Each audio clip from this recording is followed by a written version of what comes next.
Bueno, un cordial saludo para todos ustedes, esperando se encuentren muy bien. Eh, mm, pues un saludito muy especial, comenzando pues semana hoy 28 de septiembre.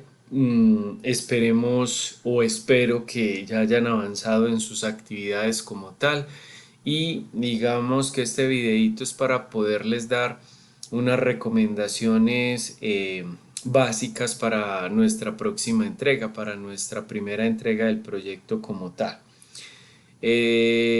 Bajo este contexto, recordemos que lo que tenemos que hacer es la formulación de un problema.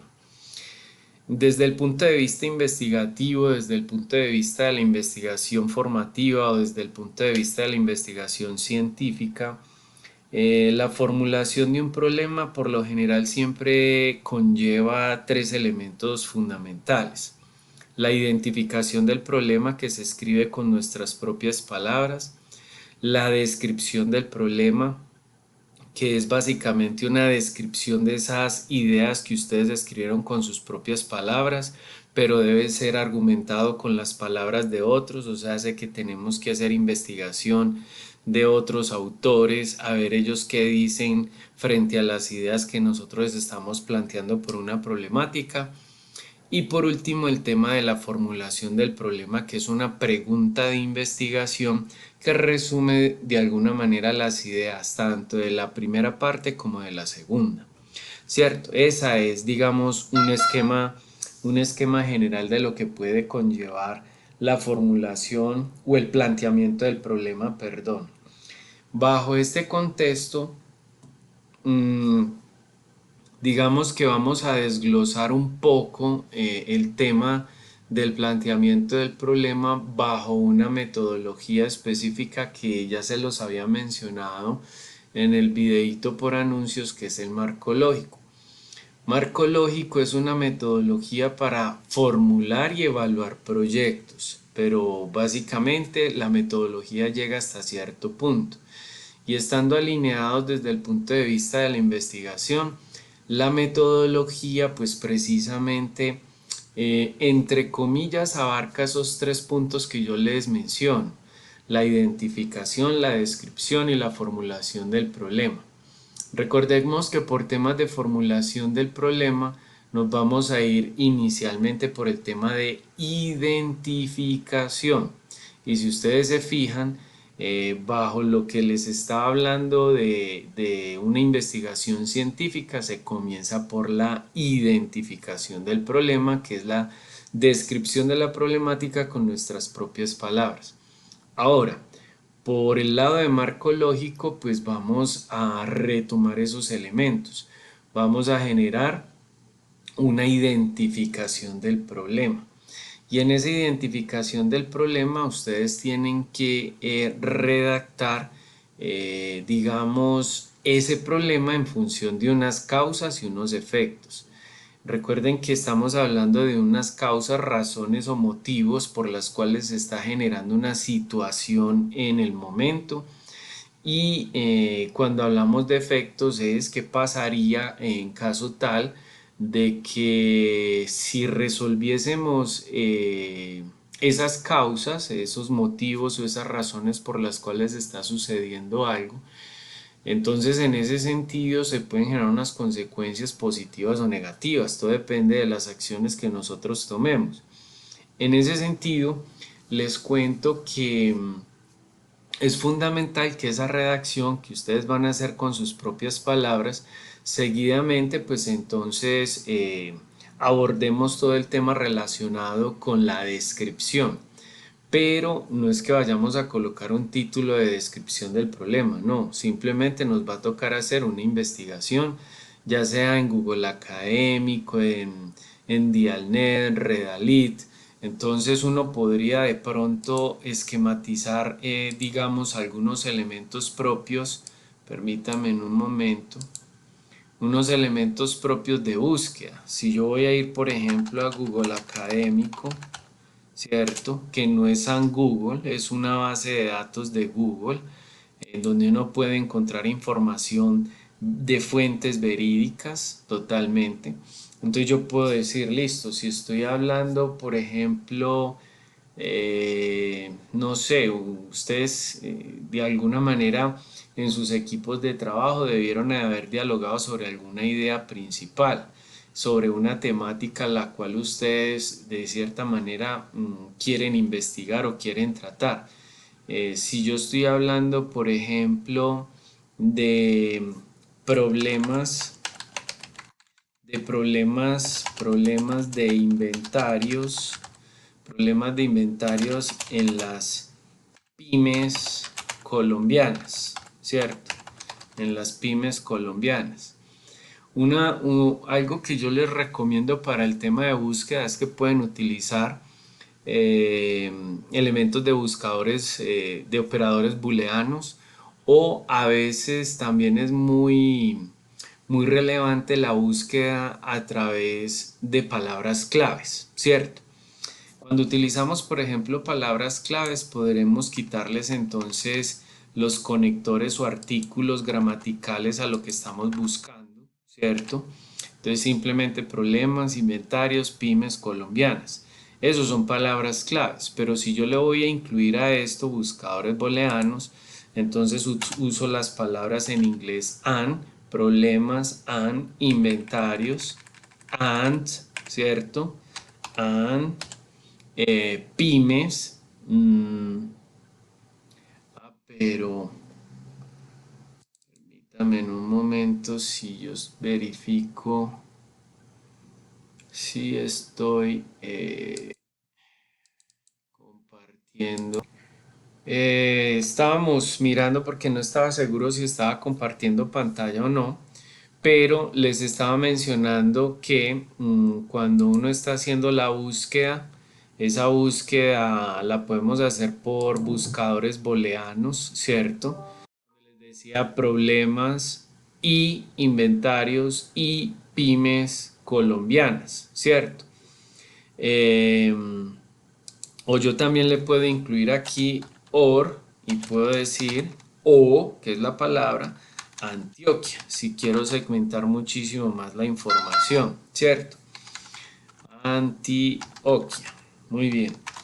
Bajo este contexto, miren que la primera búsqueda nos arroja 18.400 resultados, pero cuando pues esta búsqueda se dio con palabras claves, pero cuando le incluyo los buscadores booleanos, vamos a ver qué sucede. Se nos reduce a 5.420 resultados. Miren que entonces tenemos una segmentación de información. Esto lo que quiere decir es que la idea de esto eh, es, eh, eh,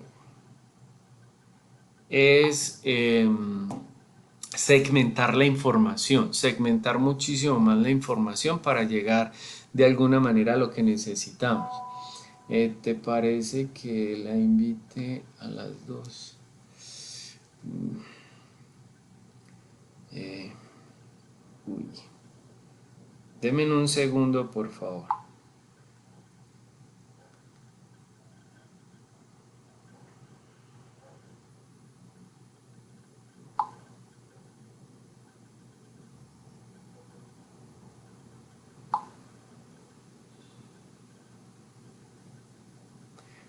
Pues en estos momentos. Bueno, entonces en ese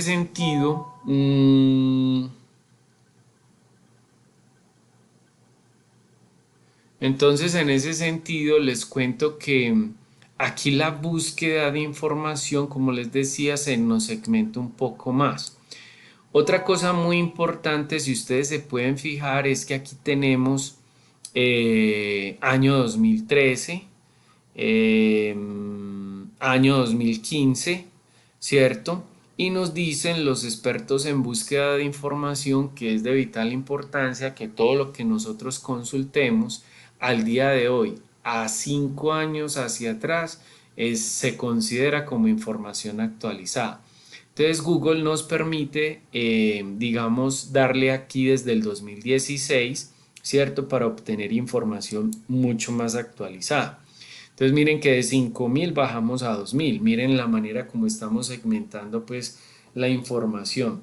Entonces en ese sentido como les venía diciendo, aquí ya tenemos, aún así es mucha información, 2.840 resultados, pero aquí lo que importa es que este primer pantallazo que nos arroja Google Académico nos da, digamos, unas luces iniciales de encontrar información puntual para que valide nuestra identificación del problema.